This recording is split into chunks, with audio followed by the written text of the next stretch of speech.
بسم اللہ الرحمن الرحیم. ناظرین السلام علیکم. میں ہوں آپ کا میزبان صابر شاکر. تازہ ترین خبروں، اطلاعات اور تبصروں کے ساتھ پاکستان کی سیاسی صورتحال پر ایک تفصیلی نظر. امریکہ سے ایک بار پھر بھرپور مطالبہ کیا گیا ہے کہ عمران خان صاحب کو فی الفور رہا کیا جائے. یہ مطالبہ ایسے وقت میں کیا گیا ہے کہ جب کوئی بھی سوچ نہیں سکتا اور سب یہ سوچ رہے ہیں کہ army chief general Asim Munir صاحب کی ملاقات ہو چکی ہے پریزیڈنٹ ٹرمپ سے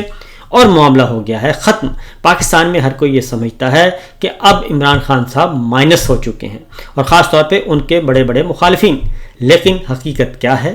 اور president Trump army chief general Asim Munir صاحب کی تعریفیں اتنی زیادہ کیوں کر رہے ہیں، اس کے پیچھے آخر کہانی کیا ہے، اس ساری صورتحال کے بارے میں آپ کو آگاہ کریں گے. اور عمران خان صاحب کی رہائی کے بارے میں جو نیا تازہ ترین پریشر ڈیولپ ہوا ہے اس کے بارے میں بھی آپ کو آگاہ کریں گے. پہلے ذرا کچھ خبریں لیتے ہیں اور جو اسی سے جڑی ہوئی ہیں. معاملات کچھ یوں ہیں کہ آج عمران خان صاحب سے ملاقاتوں کا دن ہے، جمعرات ہے، اور ملاقاتیوں کی فہرست جیل حکام کے حوالے کر دی گئی ہے اور اس میں علی امین گنڈا پور ہیں، عمر ایوب خان ہیں، شبلی فراز ہیں، تیمور جھگڑا ہیں، مزمل اسلم ہیں. یہ وہ فہرست ہے جو کہ عمران خان صاحب نے کہی تھی کہ یہ رہنما خیبر پختونخوا کا بجٹ پاس ہونے سے پہلے مجھ سے ملیں، میں ان کے ساتھ ڈسکس کروں گا اور اس کے بعد پھر ہم بجٹ منظور کریں گے. لیکن راتوں رات پرسوں بجٹ منظور ہو گیا اور کسی کو کانوں کان خبر نہ ہوئی. بیک ڈور چینل پہ آخر ایسا کیا ہوا اور گنڈا پور سے کون ملا، کیسے ملا، کہاں ملا اور ایبٹ آباد کی کون سی گلیات میں ملاقاتیں ہوئیں، یہ ایک اہم اطلاع ہے کیونکہ یہ طے شدہ تھا کہ یہ بجٹ منظور نہیں ہوگا. اور اس کے بعد عمران خان صاحب کی بہن علیمہ خان ہیں، وہ بالکل ببانگ دہل کہہ رہی ہیں کہ اس کا مطلب ہے کہ پارٹی نے مائنس عمران خان پہ کام شروع کر دیا ہے. علی امین گنڈا پور اب اپنی وضاحتیں دیتے پھر رہے ہیں اور اپنی صفائیاں پیش کر رہے ہیں. وہ کہتے ہیں کہ میرا لیڈر عمران خان ہے، جو حکم کرے گا میں وہی کروں گا، اور عمران خان صاحب کے فیملی ممبر جو ہیں وہ قابل احترام ہیں، لیکن حکم میں عمران خان کا مانوں گا. عمران خان صاحب سے بیرسٹر صاحب جو کہ اسٹیبلشمنٹ کے بہت ہی کلوز نمائندے سمجھے جاتے ہیں، وہ ان سے ملاقات کر چکے ہیں اور عمران خان صاحب کو کچھ نہ کچھ بتا چکے ہیں. لیکن بات وہی ہے کہ فرسٹ ہینڈ انفارمیشن تب آئے گی جب کوئی انڈیپینڈنٹ اور مختلف لوگ جو ہیں وہ جائیں گے اور صحافیوں کے ساتھ ان کا ٹاکرا ہوگا اور عمران خان صاحب کو ساری صورتحال کے بارے میں آگاہ کیا جائے گا، تب جا کے یہ بات ہوگی. اور عمران خان یہ بھی کہہ رہے ہیں کہ اس وقت ملک میں مکمل طور پر مارشل لا ہے اور مارشل لا کے علاوہ اور کچھ نہیں ہے. اور صرف یہی نہیں، اور بہت ساری باتیں کہی جا رہی ہیں، اور اس میں جو سب سے امپورٹنٹ بات ہے اور جو حکومت اور اسٹیبلشمنٹ کے ساتھ جڑے ہوئے دانشور ہیں ان کی طرف سے اطلاعات اور خبریں موصول ہوتی رہتی ہیں. سپریم کورٹ میں عمران خان کا کوئی مقدمہ ہو، کوئی ضمانت کی درخواست ہو، ہائی کورٹ میں ہو، سپریم کورٹ میں ہو یا کسی ٹرائل کورٹ میں ہو، تو اس کا فیصلہ پہلے سے بتا دیا جاتا ہے کہ اس کا فیصلہ کیا آنا ہے. فار ایگزامپل ہمارے دوست ہیں منیب صاحب، وہ کہتے ہیں کہ بہت پہلے یہ خبر دے دی تھی کہ حالات ٹھیک نہیں بلکہ اور زیادہ خراب ہو رہے ہیں. یعنی جب عمران خان صاحب کی ضمانتیں لاہور ہائی کورٹ سے کینسل ہوئیں 9 مئی کے حوالے سے، تو اس کے بعد ان کا یہ ٹویٹ آیا. اب مسئلہ یہ ہے کہ اس کا مطلب تو بڑا واضح ہے. اور پھر جو عمران خان صاحب کہتے ہیں کہ ہر معاملہ جو ہے جنرل عاصم منیر صاحب کے پاس ہے اور تمام ادارے انہی کے کنٹرول میں ہیں اور ملک میں غیر اعلانیہ مارشل لا لگا ہوا ہے، تو اس کا مطلب ہے وہ بالکل درست کہتے ہیں، پھر اس پہ کسی کو اعتراض نہیں ہونا چاہیے. اس کے بعد منیب صاحب نے ایک اور بات کہی. انہوں نے کہا کہ پالیسی یہی ہے کہ جب مرضی ہوگی تو عمران خان صاحب سے ملاقاتیں ہوں گی، جب مرضی نہیں ہوگی تو ملاقاتیں نہیں ہوں گی. یہ دراصل وہ گواہیاں ہیں جو کہ عمران خان کے حق میں جمع ہو رہی ہیں اور فیلڈ مارشل اور ان کے نظام کے خلاف جمع ہو رہی ہیں، کیونکہ کل کو جب حالات بدلیں گے، وقت پلٹا کھائے گا، تو یہ سارے بیانات جو ہیں وہ ایک گواہیوں کی صورت میں سامنے آئیں گے. انصار عباسی صاحب ہوں، ہمارے سہیل وڑیچ صاحب ہوں اور یا ہمارے دیگر دانشور دوست ہوں، وہ سب کے سب حقیقت میں وہ فیلڈ مارشل اور ان کے نظام کے خلاف باقاعدہ طور پہ گواہیاں دے رہے ہیں اور یہ گواہیاں ایک دن کام آئیں گی. تو یہ جو تازہ ترین ہے یہ بھی آپ دیکھ لیں کہ عمران خان صاحب سے ملاقاتیں نہیں ہونے دی جا رہی اور یہ کسی پہ احسان نہیں ہے. عمران خان ہوں بلکہ اس سے بھی کوئی سنگین، ایون کلبھوشن یادیو ہیں، وہ پتہ نہیں آج کل کہاں ہیں، اس کے بارے میں بھی ابھی کوئی پتہ نہیں ہے وہ کہاں ہیں. وہ بھی ان کو بھی آزادی ہے اور وہ بھی ملاقاتیں کر سکتے ہیں، ان کی فیملی ممبر ملاقاتیں کر سکتے ہیں، کوئی بھی قیدی ہو یہ اس کا حق ہے، قانونی حق ہے، آئینی حق ہے، بنیادی حق ہے، لیکن اس کو نہیں مانا جا رہا۔ اور یہ علیمہ خان صاحبہ اور باقی سب یہ کہہ رہے ہیں کہ جیل حکام کو، جیل کو ایک افسر کنٹرول کر رہا ہے۔ عمران خان صاحب اسے کہتے ہیں کرنل صاحب، کہ کرنل صاحب مجبور ہے، ظاہر ہے کرنل صاحب کو بھی جو حکم اوپر سے آتا ہے وہی کرتے ہیں۔ یہ جو ساری جمع ہو رہی ہے جی ہسٹری، یہ کہیں نہ کہیں نوٹ ہو رہی ہے۔ اور میں آپ کو بتا دوں کہ پہلے برطانیہ میں ایک ہیئرنگ ہو چکی ہے، برطانوی پارلیمنٹ کر چکی ہے، جسے بین الاقوامی جبر کہا جاتا ہے، اور بین الاقوامی جبر میں یہ ساری باتیں شامل ہوتی ہیں، اور اوورسیز پاکستانی اور ان کے فیملی ممبرز پاکستان میں ہیں، ان کو ڈرایا جاتا ہے، دھمکایا جاتا ہے، ہراساں کیا جاتا ہے، مقدمات درج کیے جاتے ہیں، ان کے بارے میں بھی ٹرائل یہاں پہ ہو چکا ہے۔ برطانیہ میں گواہیاں ریکارڈ ہو چکی ہیں اور رپورٹ مرتب کی جا رہی ہے، جبکہ اب تازہ ترین امریکہ میں بھی یہ سلسلہ شروع ہو چکا ہے، اور فیلڈ مارشل کے خلاف اور فیلڈ مارشل کی ٹیم کے خلاف اور اس موجودہ فسطائی نظام کے خلاف وہاں پہ بھی گواہیوں کا سلسلہ شروع ہے۔ امریکی کانگریس کی انسانی حقوق کمیٹی کے سامنے احمد نورانی صاحب پیش ہوئے ہیں، اور ٹرانسنیشنل ریپریشن کے متعلق اہم سماعت ہوئی، جس میں پاکستان کے صحافی احمد نورانی انہوں نے اپنا بیان ریکارڈ کروایا ہے، اور انہوں نے ریاست پاکستان کی جانب سے انہیں ہراساں کیے جانے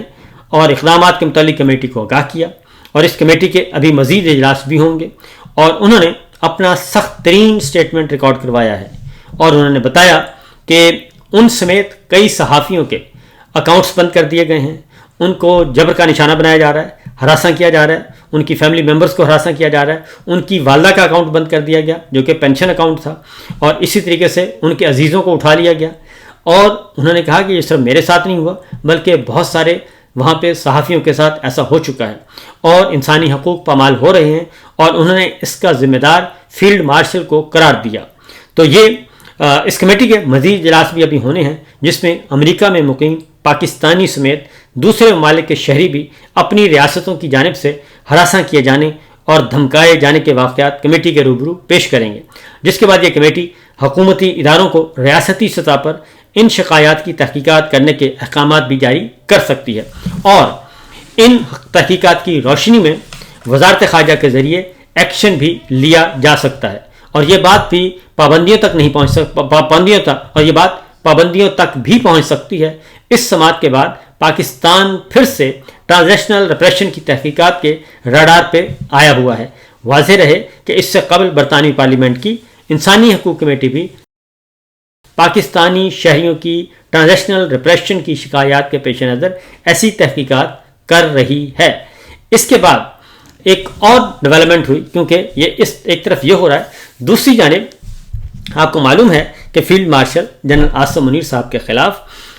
کانگریس میں، امریکن کانگریس میں ایک بل پینڈنگ ہے، اور وہ سبمٹ ہوا ہے، کانگریس کی پراپرٹی ہے، اور وہ کسی بھی لمحے اس کو ایڈریس کیا جا سکتا ہے، اور وہ بل ہے field marshal general Asim Munir کے خلاف ذاتی طور پر پابندیوں کا اور ان کے خلاف تحقیقات کا، اور ان کے نام کا بل ہے۔ ان پہ بہت ساری پابندیاں عائد ہو سکتی ہیں اگر یہ بل منظور ہوتا ہے، اور یہ بل سبمٹ کیا ہے کانگریس مین جو ولسن نے اب سے کچھ دیر پہلے ایک ٹویٹ کیا ہے، اور یہ ٹویٹ اس وقت آیا ہے جب پریزیڈنٹ ٹرمپ تعریف کر رہے ہیں army chief general Asim Munir صاحب کی، اور انہوں نے کل بھی بھرپور تعریف کی۔ انہوں نے کہا کہ میں جنرل عاصم منیر صاحب کی شخصیت سے بہت متاثر ہوا ہوں، وہ پاک بھارت جنگ کے دوران ان کا کردار بہت اچھا رہا، اور انہوں نے میرے کہنے پہ جنگ بند کر دی، اور وہ مجھ سے ملنے آئے وائٹ ہاؤس میں، تو ان کی شخصیت سے میں بہت متاثر ہوا، اور وہ بہت اچھے آدمی ہیں، اور یہ ساری تعریفیں انہوں نے کی۔ اور اس طرف ایک تعریفیں کی جا رہی تھیں، دوسری طرف جو ولسن نے کل اب سے کچھ دیر پہلے ان کے اس سٹیٹمنٹ کے بعد ایک ٹویٹ کیا، انہوں نے کہا کہ عمران خان صاحب کو فوری رہا کیا جائے، یعنی امریکہ ابھی بھی وہ چاہتا ہے، اور یہ جو ولسن اس بل کے، اس قانون کے محرک ہیں جو انہوں نے سبمٹ کیا ہوا ہے army chief general Asim Munir صاحب کے خلاف۔ پھر اسی طریقے سے محسن نقوی صاحب کے خلاف بھی آلریڈی ایک خط لکھا جا چکا ہے۔ 59 کانگریس مین جو ہیں وہ پریزیڈنٹ ٹرمپ کو خط لکھ چکے ہیں، اور یہ سب کچھ بلا سبب نہیں ہے۔ اور دوسری جانب جو ہمارے دانشور دوست جو ہیں وہ مسلسل یہ جو گواہیاں دے رہے ہیں اس موجودہ نظام کے بارے میں کہ نہ آئین ہے، نہ قانون ہے، نہ جمہوریت ہے، نہ بنیادی انسانی حقوق ہیں، اور معیشت، معاشرت، عدالت، وکالت، صحافت سب کچھ ایک فرد واحد کے کنٹرول میں ہے۔ تو اس کا مطلب ہے عمران خان صاحب کی طرف سے یا پی ٹی آئی کی طرف سے جو کچھ بیان کیا جاتا ہے وہ درست ہے، اور اس کے حق میں ہمارے دانشور بھی ہر روز گواہیاں دے رہے ہیں، اور ان پہ ناراض ہونے کے بجائے میں کہتا ہوں کہ ان کا شکریہ ادا کرنا چاہیے کہ وہ آپ کو اصل صورتحال سے آگاہ کر رہے ہیں تاکہ آپ کسی دھوکے میں نہ رہیں۔ پھر یہ صرف یہی نہیں بلکہ ہمارے دوست ہیں حسنات ملک صاحب، ڈان میں لکھتے ہیں بہت اچھا،